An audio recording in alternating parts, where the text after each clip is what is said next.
They decided her future in less than 3 minutes and condemned her for being childless. Everyone believed the matter was finished, except one man who had just realized that walking away would make him part of the verdict.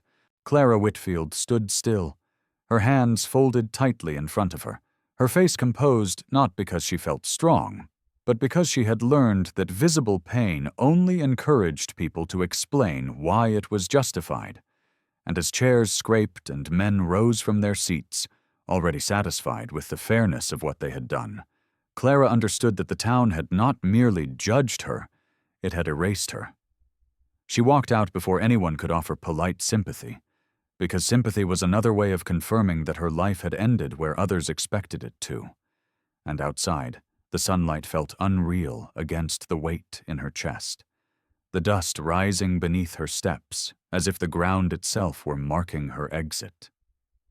She did not look back, because looking back would have meant admitting that she still belonged to a place that had already decided she did not. And it was at the edge of the square, near the wagons and tethered horses, that Owen Hartley saw her, not as a spectacle, but as a woman leaving her own life behind without being chased. He had not attended the meeting, but he had heard enough through the open doors to understand what kind of verdict had been delivered.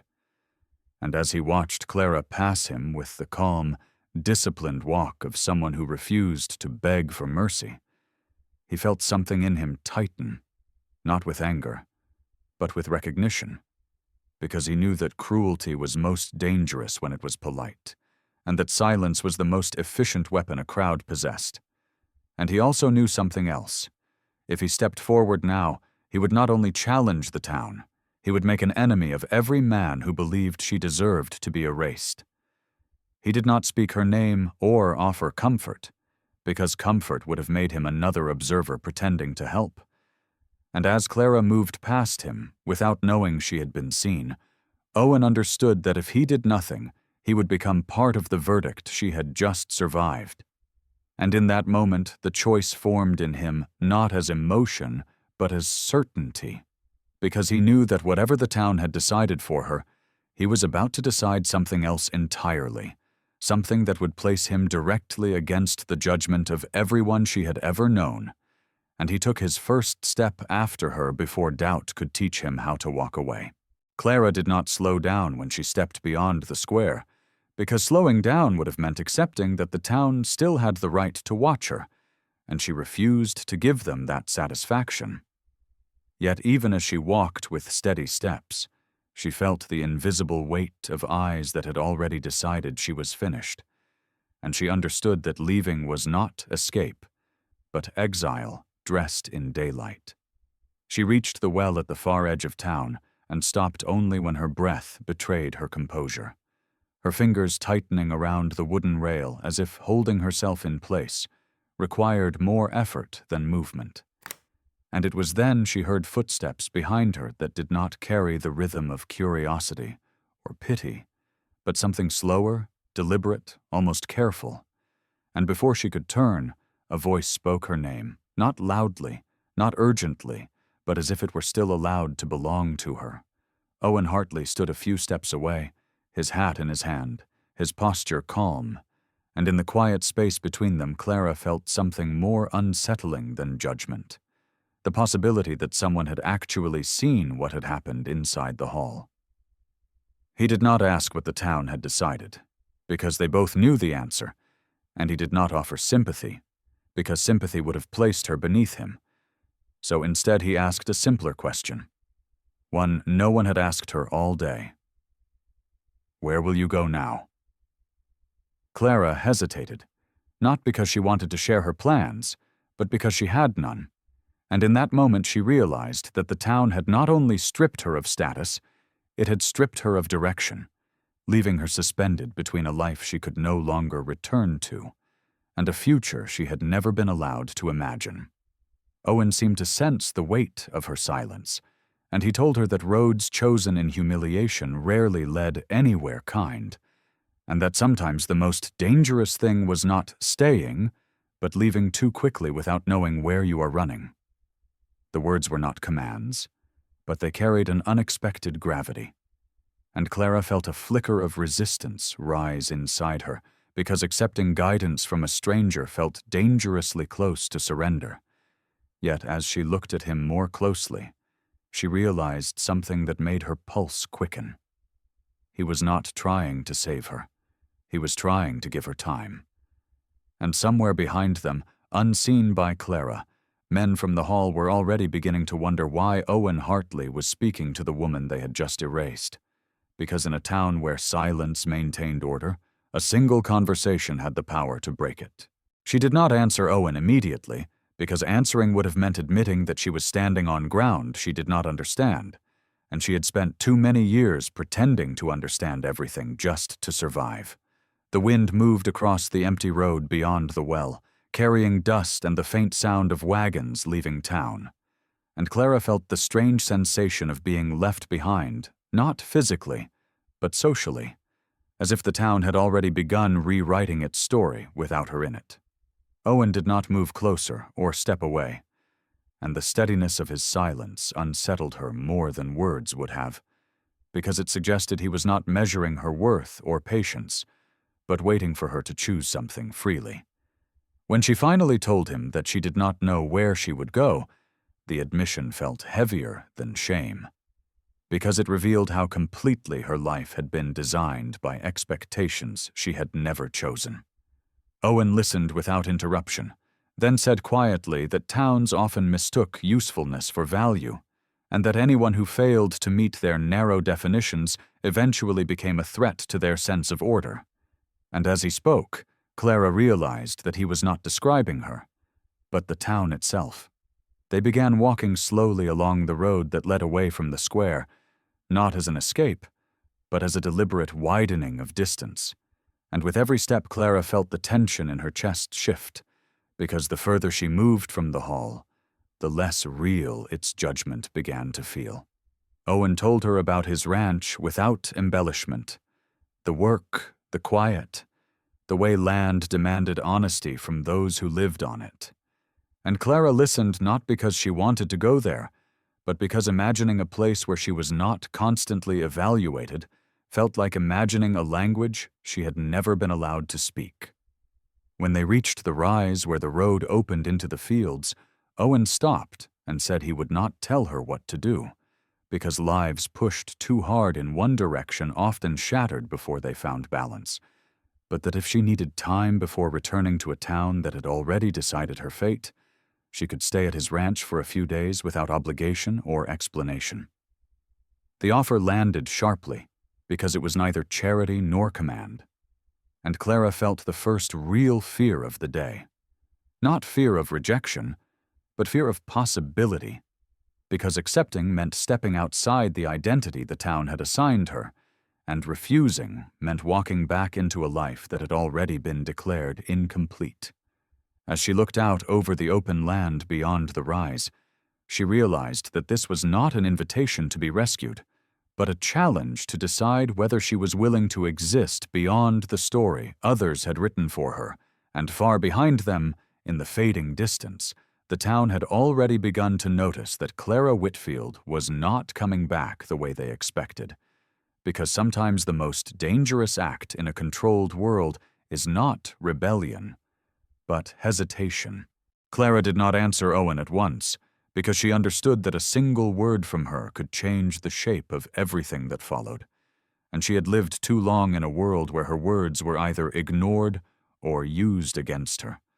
So she stood there on the rise, the wind pressing against her skirt, the town shrinking behind her, and felt the weight of a future that no longer belonged to anyone else's rules.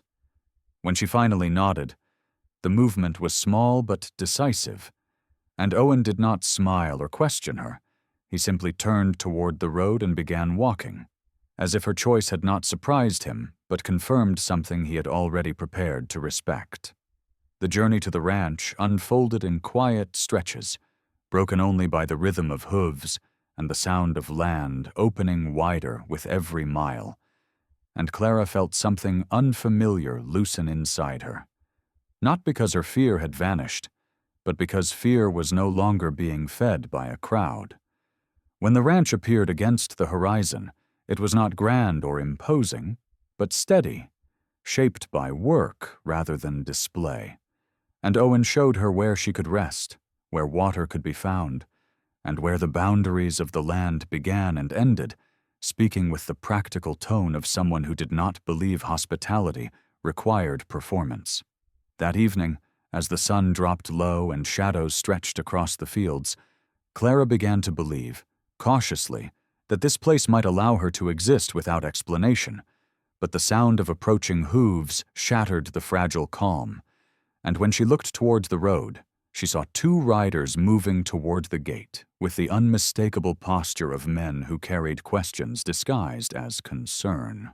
Owen stepped forward before they reached the house, his pace unhurried, his posture relaxed but unmistakably firm, and Clara watched from a distance as the men spoke of tradition, of responsibility, of how towns did not release women so easily once they had been claimed by judgment. Owen listened without interruption, then answered simply that Clara was his guest, and that no one else would decide how long she stayed or where she went. The words delivered without anger, yet with a finality that made argument feel useless. The riders lingered, searching his expression for hesitation they did not find, and as they turned back toward town, Clara felt the ground beneath her shift, because Owen's choice was no longer private. It had been spoken aloud in a way that challenged the town's authority without shouting. And in that moment she realized that by accepting his invitation, she had not merely left the town, she had stepped into a conflict she had never planned to fight. That night, lying awake in a room that did not belong to judgment or expectation, Clara understood that whatever happened next would not be shaped by the verdict delivered in the hall, but by the fact that one man had publicly refused to let her be erased, and that refusal, once visible, could never be taken back. She woke before the sun. Not from noise, but from the unfamiliar realization that nothing in the air was demanding her to justify herself. And for a moment she lay still, unsure whether the quiet was real or only a temporary mercy that would disappear once the town remembered her again. Outside, the ranch moved slowly into morning, the sound of wind brushing grass and distant cattle replacing the sharp voices she had grown used to. And when she stepped onto the porch, she saw Owen already working near the fence line, his movements steady, his attention fixed on the land rather than on her presence, and the absence of scrutiny unsettled her more than judgment ever had. He greeted her with a simple nod, and said nothing more than what needed to be said. And in that restraint, Clara felt something begin to fracture inside her, because she had spent her life performing worth for others, and here no performance was required. As the day unfolded, she helped where she could, her hands learning the rhythm of tasks that did not measure her by absence, and slowly she began to sense that Owen was watching her not to evaluate, but to understand where she felt steady and where she did not, adjusting the pace of work without ever announcing the adjustment.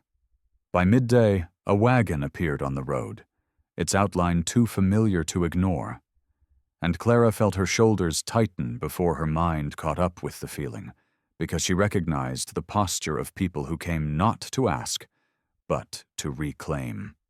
Owen stepped forward before the wagon reached the gate, his posture calm, his voice even, and when the men inside spoke of responsibility, of how a woman could not simply vanish from a life that had already been arranged for her, Owen replied that Clara was not an object to be returned or scheduled, and that any decision she made would be her own, not the town's.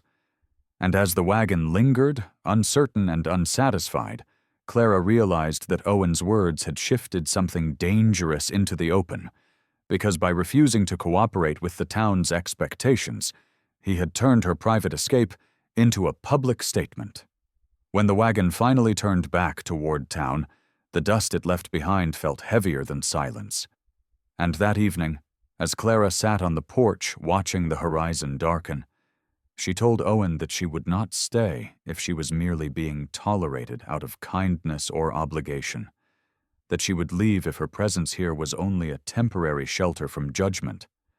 And Owen listened without interruption before answering that he had not brought her to the ranch to fix a problem the town had created, but to offer her a place where she could decide who she wished to become without being punished for it. The words settled slowly. Because they did not command her to stay or urge her to leave, they forced her to confront a truth she had avoided all her life, that no one had ever asked her what she wanted before. In the quiet that followed, Clara understood that the real choice was no longer about the town or the ranch, but about whether she was willing to believe that her worth did not depend on what she could produce. And as she looked out over the open land stretching beyond the fence, she felt something shift inside her, fragile but undeniable, because for the first time, her future was not being decided by tradition or judgment, but by her own willingness to claim it. The town did not accept Owen's refusal quietly, because communities built on tradition rarely tolerate disobedience without testing it, and within days the road to the ranch began to carry footsteps that did not belong to ordinary travel.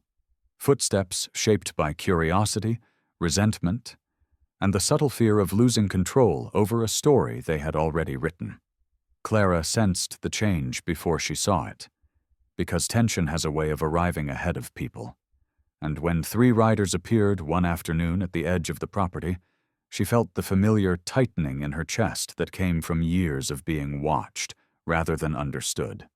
Owen met them halfway across the field, his pace unhurried, his posture relaxed but unmistakably firm, and Clara watched from the porch as the men spoke of order, of responsibility, of how exceptions threatened the balance of a town that had survived by knowing exactly where everyone belonged. Owen listened without interruption, then answered quietly that belonging was not something crowds had the right to decide, and that Clara's life was not a matter to be negotiated in public, and the simplicity of his words unsettled the men more than anger would have. They tried reason, then warning, hinting that a man who stood against tradition rarely stood alone for long, and Clara felt the weight of those words settle over the land like a shadow, because she understood that Owen's choice was no longer only about her. It had become a challenge to the authority of the town itself. Owen did not raise his voice or threaten them. He simply repeated that Clara would decide her own future, and that anyone who wished to discuss it would have to speak to her directly rather than over her. And in that moment, Clara felt something inside her shift, because for the first time she was not being defended as a fragile possession, but acknowledged as a person whose voice mattered. When the riders finally turned back toward town, unsatisfied but unable to push further, Clara walked beyond the fence line alone, the grass brushing her skirt as she moved through land that did not measure her by absence, and she realized that Owen's stand had changed more than the town's behavior. It had changed her understanding of herself, because she had spent years believing that silence was the safest form of survival. Yet now she understood that silence without self-worth was another kind of disappearance. That evening, as the sky darkened above the fields and the air grew still, Clara told Owen that she would stay, not because she had nowhere else to go, but because she wanted to build a life where her presence was not conditional, her voice not measured by usefulness, and her worth not negotiated by men who had never known her. And Owen listened without interruption before nodding once, his expression unchanged yet subtly altered, as though he had been waiting not for gratitude but for consent. And in that quiet exchange, Clara understood that the town had condemned her for what she could not give, but Owen had chosen her for who she already was, and the distance between those two judgments was wide enough to hold an entirely new future. The change did not arrive with celebration or apology, but with the quiet accumulation of days that proved themselves steady. And Clara realized that belonging was not something granted by permission, but something built slowly through presence, because each morning she woke on the ranch without the familiar weight of judgment pressing against her chest, and each evening she ended the day with a tiredness that came not from humiliation, but from honest work and shared purpose.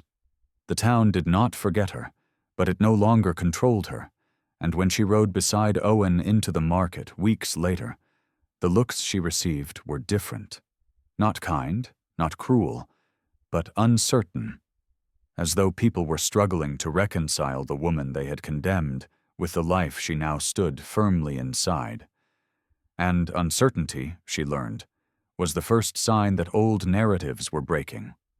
Owen never spoke of victory or defiance. He simply treated her presence as inevitable, consulting her on decisions about the land, listening when she spoke, and allowing her silence when she chose it. And in that quiet equality, Clara felt something she had never known before, a sense that her existence did not require justification. One evening, as the sun lowered across the fields and the wind carried the smell of grass through the open porch, Clara told Owen that she had spent most of her life believing she was incomplete, that every word spoken about her had trained her to see herself as a failure in waiting.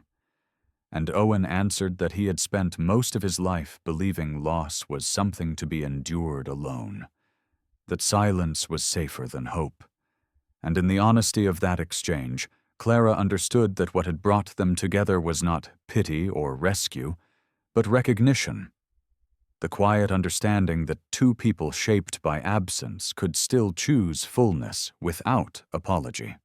As seasons shifted and the ranch grew more alive with shared effort, Clara began to see her reflection not through the town's eyes, but through her own, and she realized that being chosen did not mean being owned, and that love, when it was real, did not erase identity, but strengthened it. Standing beside Owen at the edge of the pasture one night, watching the horizon soften into dusk, she felt his hand rest beside hers, not possessively, not urgently, but with the calm certainty of someone who knew that partnership was not declared in words, but proven in consistency. And in that moment, Clara understood that the life she had been denied had not been lost forever. It had simply been delayed until someone saw her clearly enough to choose her without conditions. And as she looked at the land stretching before them, and the man who had stood beside her when the world turned away, she knew that the greatest transformation was not that she had been accepted by a rancher, but that she had finally learned to accept herself. And in that quiet recognition, love ceased to feel like rescue and became what it had always been meant to be, a life freely chosen, shared without fear, and built on dignity that no crowd could ever take away. They condemned her for what she couldn't give. He chose her for who she already was. Would you have made the same choice? Tell me in the comments, if this story touched your heart, like it, share it, and subscribe to Echoes of a Rancher for quiet stories of love, survival, and redemption.